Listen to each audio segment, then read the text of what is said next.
من ذا الذي يقرض الله قرضا حسنا فيضاعفه له أضعافا كثيرة والله يقبض ويبسط وإليه ترجعون.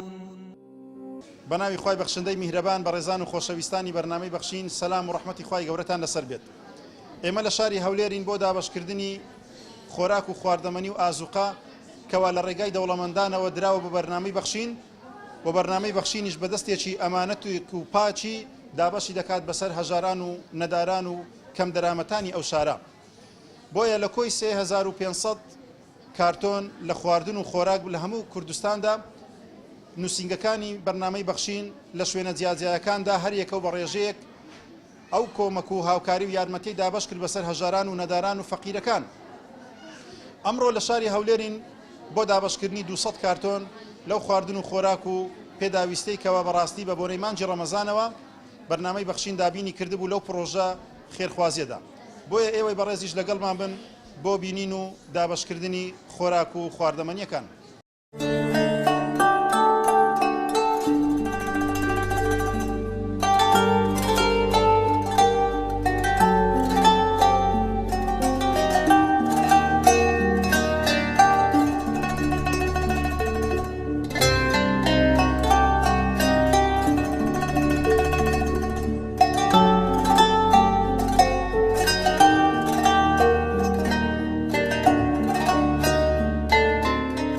خير بنوسی ربی خوا برنامه بخشین هر بیلی لو بسرمانان لو فقیران خوا ارمتی در تنبیه ربی خوا اجری پاداش داد و زور ممنون. خير بنوسی مارو گلگاوی خوا هم خوا نزعف کل دنیا و لقیامت خوا إلا خوا بزیادی بی مارو گلگاوی خوا خير بنوسی سپاسی برنامه بخشین دکم. زور سپاس دان دکن ربی خوا خیر تام بنوسی تکل برای یارمتی مددن یارمتی او فقیری هتی مددن. إن شاء الله خوا أرجو پاداش تام بدهتان سپاس برنامه بخشینش دکن. آمنت خوای بن ربی خواب لی راضی بن ربی حموساری لو حاره بدن عالم دوشی تای تزری بسر أبو سلمان أو دور من داب أو بلو يا ربي ليو بزياد برور ربي حمرود ريز بي يا خوا. ئەو دەمەی دڵت لێوان لێوی خەمە ئاسمان وەک جاران شیناییە گەورەکەی نامێنێ ئاخریکی حەزەکە لە بن ئاسمانێکی بێڕەنگی خۆڵەمێشیدا بشی گەر لەم خاکە بارانی مەحەبەت و هاوکاری و دەستگیرۆیی هەژاران و نەداران نەبارێ ئیدی چمانایەک هەیە بۆ ژیان ژیانێک کە ئەو شتانی تایەتی زۆر کات سەرچاوەیەک بۆ بەختەوەری مرۆڤ ناکاتەوە. ئێمە هەمومان مرۆڤین بۆ دەبێ لە خەمی تێر و پڕی خۆمان دابین و هاوشێوەکانی خۆمان نێتەوە یاد بۆ دەبێ بە کەم و کورتی ژیانی ئەوانی دی خەمبار و بە پۆشتە و خۆشگوزەرانیان دڵخۆش و شادومان نەبین. چۆن دەکرێ نیگاکانمان نەچنەوە سەر هیچ مرۆڤێکی بەشمەینەت و بەدبەخت و وامان لێبێ هەست بە هیچ ئازارێ هیچ هاوارێ بە هیچ گریانێ نەکەین. کەواتە وەرن با هەموو پێکەوە لەگەڵ یەکەم خەرمانەی مانگی پیرۆزی ڕەمەزاندا لە ڕێگەی بەرنامەی بەخشینەوە هەواری خاڵی و ماڵی چۆڵ و نیگای تاریک و خامۆشی هەژاران ڕۆشن بکەینەوە و ویژدانمان ئاسوودە بکەین. بەرنامەی بەخشین وەک نەریتی ساڵانی خۆی و بە هاوکاری خێرخوازانی دەستواڵا و دڵاوە پرۆژەیەکی گەورە ڕادەگەینێ کە بریتیە لە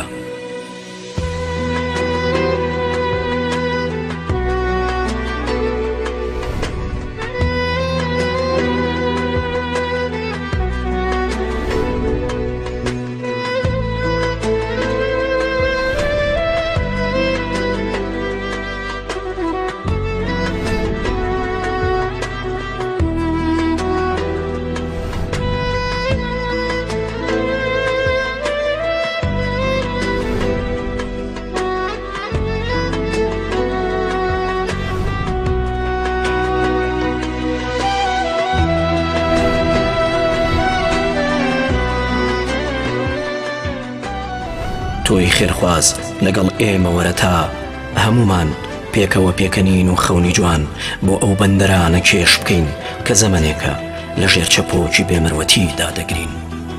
با پێکەوە خەیاڵەکانیان بکەین بەڕاستی و چیتر کۆترەکان جا ڕست نەبن لێمان و فەرمان بە گوڵەکان بکەین پێ بکەنن. سپاسیان دەکەین بەرنامەی بەخشین. خوا خێریان نووسی، قەلبیان ساغبی، خوا خێریان نووسی، خوا ڕزقیاندا ئارێوڵە باش بوو، خوا خێریان نووسی. خوا خێرتان نووسێ، سپاستان دەکەم، زۆر مەمنون، سپاس بەرنامەی بەخشینیش دەکەین، دەستەکانتان خۆش بێ. سپاسی و بەرنامەیە دەکەین براکەم، خوا خێرێم و لایەک بنووسێ. خوا خێرتان بنووسی، زۆر مەمنونتانم، هەزار ڕەحمەت لەو کەسی ئەو ئەرزاقەی ناردیە، خوا خێرتان بنووسی، زۆر مەمنونی بەخشینم. خوا خێرتان بنووسی، هەزار ڕەحمەت لە داک و بابی گۆژبی لە داک و بابی واژبی. وەڵڵا ئەوی دەورەمەندا خوا خێریان بنووسی، حەقوەیە ئەوەی دەورەمەندا فەقیرانە بکەن، خێریان دەگاتێ، خواستیان دەیان دەداتێ ئەگەر ئەوەی هاوکاری فەقیران بکەن. خوا خێرێ بەرنامی بەخشین بنووسی، خوا هیدایەتیاندا، خوا سەرکەوتیان بکە لە دین و لە دنیا. داوام لە خێرخوازان دەورەمەندا یارمەتی فەقیران بدەن و شتێکی باشە و لە ڕەمەزانی خێرێکی گەورەیە و خوا خێریان بنووسی.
بسم الله الرحمن الرحيم الحمد لله والصلاة والسلام على رسول الله صلى الله عليه وعلى آله وصحبه وسلم.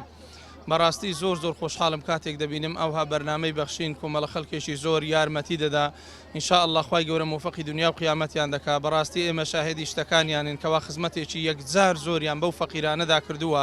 ئینشاء الله خوای گەورە موفقی دنیا و قیامەتیان دەکا. بەڕاستی ئەو کاری ئەوان دەیکەن ئەوە کاری نصی ئاەتەکانی قورآن و سنەتی پێغەمبەر صلی الله عليه وسلم جێبەجێ دەکەن. ئومێ دەکەن ئینشاء الله خوای گەورە سەرفرازیان کا زیاتر شتی زیاتر پێشکەش بکەن. هیوادارین لەو کەسانێکەوە جێشیان لێ دەبیکەن دەیانەوێت کاری خێری بکەن بەرنامەی بەخشین بەڕاستی لە خان و دروستکردن لە ئازوقە پێدان لە خزمەتکردنی خەڵک لە دروستکردنی مستەشفا درێغی نەکردیە، کاری زۆر چاچیان کردی. ئێمە کارەکان شاهدین لە نێزیکەوە ئاگادارین.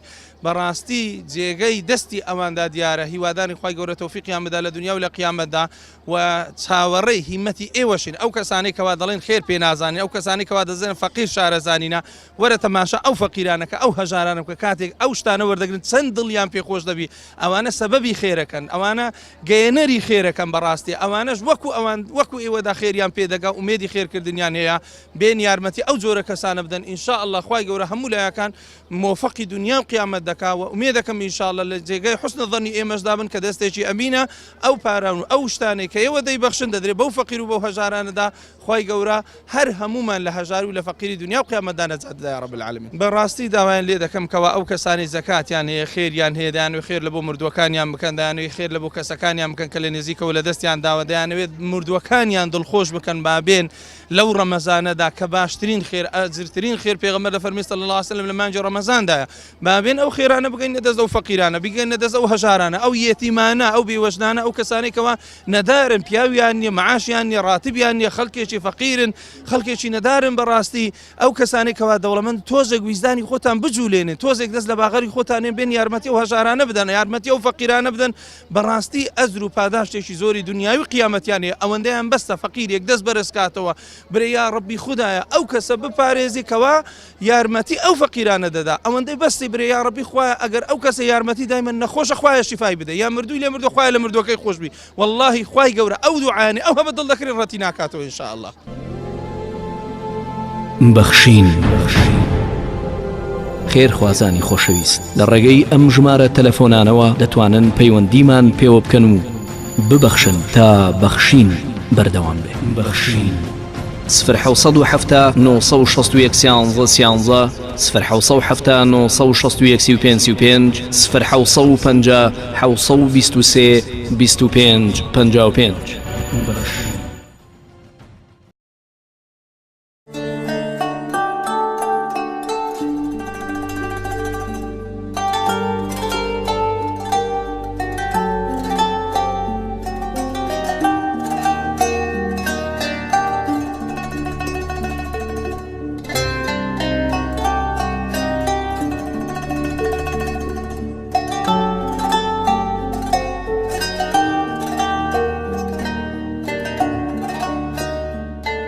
بنای خۆی گەورە و میهرەبان دیارە بە بۆنێ هاتنی مانجە ڕەمەزانی پیرۆزەوە بەرنامەی بەخشین بڕیاری داوە کۆمەڵێک پرۆژەی تری ئامادە کردو بۆ ئەوەی خزمەت بە هەموو چین و توێژەکانی هەرێمی کوردستان بکات چ لە خاوەن پێداویستی تایبەت و کەمەندامان منداڵانی بێباگ و فەقیر و هەژارەکان دیارە وەکو نووسینگەی هەولێر ئەو ڕۆکە ئێمە هەستین بە دابەشکردنی 200 کارتۆن خۆراک بەسەر 200 خانەوادەی فەقیر و هەژاردا کە لە ساڵی ڕابردوودا ناوەکانمان تۆمار کردبوون بەرنامەی بەخشین بۆ ئەم ساڵ دیارە لە بەرنامەیدا کە 4 خانوو لەو مانگەدا دروست بکاتن بۆ سەرپەرشتیارانی منداڵانی بێباوک خانەوادەی بێباوک و هەروەها 200 لە منداڵانی بێباوک کەفالت بکات و 400 خاوەن پێداویستی تایبەت هاوکاریان بکاتن و 100 سەرپەرشتیارانی منداڵانی بێباوک خولی دورمانیان بۆ بکاتەوە بۆ ئەوەی بتوانن وەکو بژێوی ژیانی خۆیان پێبژێنن دیارە ئێمە لەو 3500 کارتۆنێکە دابینمان کردووە بۆ سەرجەم شارەکانی هەرێمی کوردستان کە نووسینگە بەرنامەبەخشینی لێیە هەر کارتۆن خواردنێک پێکاتووە لە 10 کیلۆ برنج 5 کیلۆ شەکر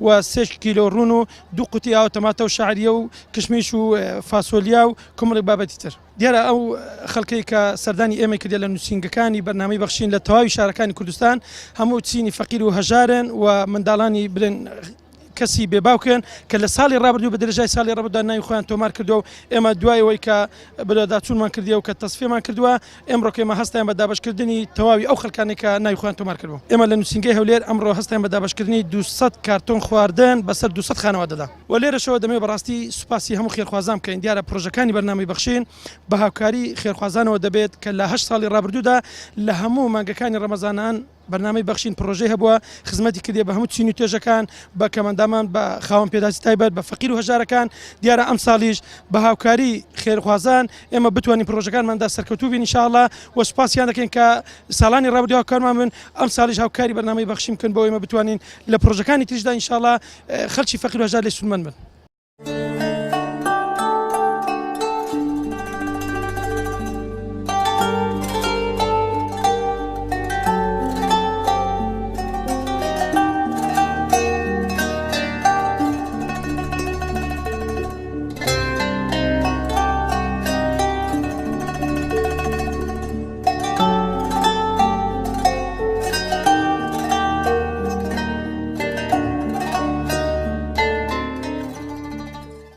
بەڵێ بەڕێزان و خۆشەویستانی بەرنامەی بەخشین ئەوەی بینیتان ئەوە بووکەوە کەسانێکی هەژار و نەدار و کەم دەرامەتی شاری هەولێر دوعایەکان و نزایەکانیان بۆ ئێوەی دەوڵەمەند و خواپێدا و خێرخواز بوو دوعایانی مامۆستای ئاینی و تەشجیعکردن و هاندانی ئێوەی بەڕێز و خۆشەویست بوو خێرخوازان و خواپێداوان ئێوەش ئەسپی خۆتان تێدا تاودەن بۆ بەرنامەی بەخشین بەتایبەت لە نێومانجی ڕەمەزاندا بۆ ئەوەی سەروەت و سامان و پارەکانتان بدەن بە کەسێکی ئەمینی وەک بەرنامەی بەخشین بۆ ئەوەی ئەویش بە ئەمانەتەوە بیگەینێتە ئەو کەسانێکەوە ئیحتاج و محتاجن ئەوە بووکەوە دڵخۆشی هەژاران و نەداران ئەوە بووکەوە فەقیر و چەوساوە و خاوەن پێداویستیەکان دڵیان چەندە خۆش بوو بەوەی کەوا کەمێک لە خۆراک و خواردەمەنیان وەرگرت بەوەی کەوا دڵیان خۆش بوو ماڵەکانیان گەرم بوو لە سفرەیەکی مانجی ڕەمەزاندا دوعا و خێر و نوزا و پارانەوەش بێ ئێوەی بەڕێز و خۆشەویست دەکەن بۆیە بەرنامەی بەخشین بەردەوام دەبێت تاوەکو دەستگیرۆیی ئێوە و خێرکردنی ئێوە و بەخششی ئێوە بە بەرنامەی بەخشین زیاتر و زۆرتر بێت بەرنامەی بەخشینیش دەستکراوەتر و فراوانتر پەیامەکانی خۆی دەگەیەنێت و خێرخوازەکانیش بەڕاستی دڵخۆش دەبن لە دنیا و لە قیامەتدا بەخوای گەورەتان دەسپێرین وەسەلام عەلەیکوم وەرەحمەتوڵڵاهی وبەڕەکاتوه.